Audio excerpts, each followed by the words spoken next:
capítulo internacional, a ver si lo podemos tener a Pedro Brigger con lo que ha ocurrido en Venezuela. Yo estoy ciertamente indignado, porque mire que se ha hablado de Venezuela, ¿eh?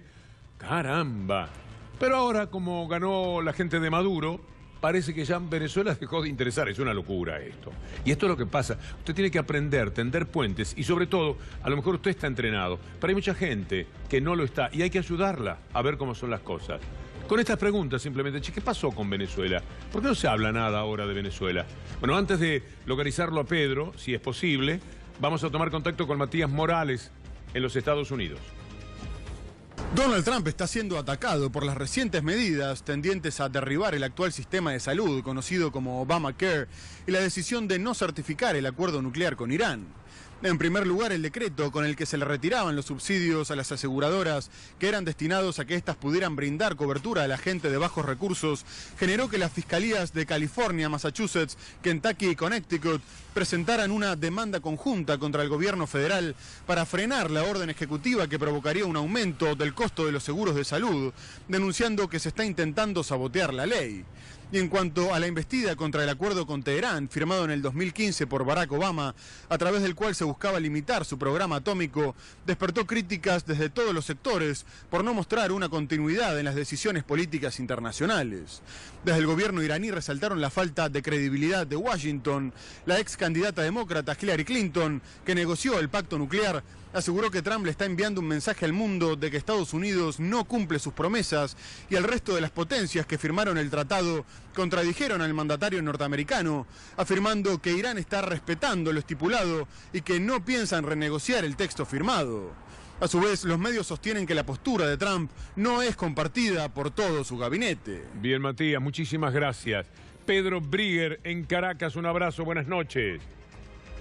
Buenas noches, Víctor Hugo. Escuchaba tu introducción y sí, es verdad, tal vez muchos medios internacionales no están cubriendo ahora lo que pasa en Venezuela porque fue una victoria política del chavismo. En primer lugar, por haber convocado estas elecciones a las que se presentó la oposición, algo que meses atrás era pensar en una fantasía, porque la oposición rechazaba la Asamblea Nacional Constituyente, estuvo durante 4 meses tratando de derrocar al presidente Nicolás Maduro, no lo lograron, y finalmente tuvieron que aceptar y presentarse a las elecciones. Interesante, ¿no? La oposición que critica al gobierno de no ser democrático y de ser una dictadura, termina aceptando participar de un proceso electoral con más de 70 observadores internacionales, a pesar de que muchos medios están diciendo que no hubo observadores internacionales, los hubo, me consta, no solamente que yo soy uno de ellos que fui invitado, sino que hay gente de toda América Latina, hay gente de Europa e incluso de lugares más alejados que vinieron a observar un proceso electoral que cada vez que se da en Venezuela parece ser el más monitoreado del planeta, Víctor Hugo. Lo miran con lupa. Y los venezolanos están tan empeñados en mostrar que el proceso democrático de ellos es bueno, que te dan una carpeta con folletos explicándote cómo se vota, te llevan a ver cómo la gente vota, cómo ponen la huella digital, cómo firman la boleta, te muestran cómo son las actas, cómo son las máquinas. O sea, de A a Z te muestran el proceso.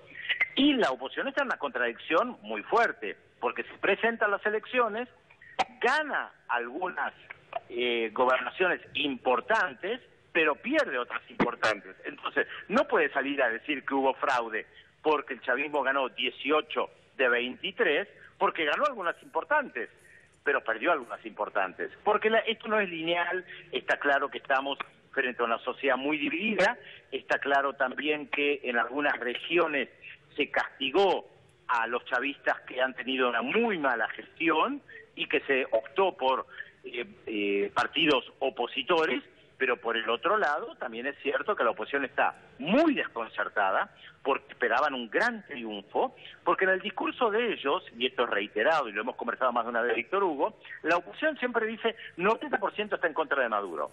Ahora, después cuando se vota, esto no es así.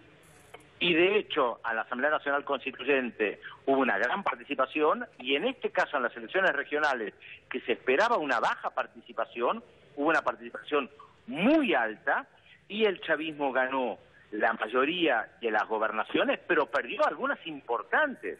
Perdió en la frontera con Colombia, un lugar muy sensible. Yo estuve en Zulia, cuya capital Maracaibo está gobernada ya por la oposición ganó también el estado de Zulia frente a un referente histórico del chavismo. Por lo tanto, esto tiene una de cal y una de arena para ambos lados, solo que si uno suma todos los votos, efectivamente el chavismo tuvo un éxito muy, muy importante, que poco le importa a Estados Unidos, que sacó una declaración Pedro, ¿cuándo estás volviendo? diciendo que esto no fue democrático. Yo estoy volviendo mañana durante la tarde. Bien, entonces te tenemos aquí por la noche para hacer un análisis más exhaustivo. Un abrazo. Un abrazo. Creo que tenemos también al canciller de Venezuela. Mañana vamos a estar compartiendo esa nota, Pedro. Un fuerte abrazo. Excelente.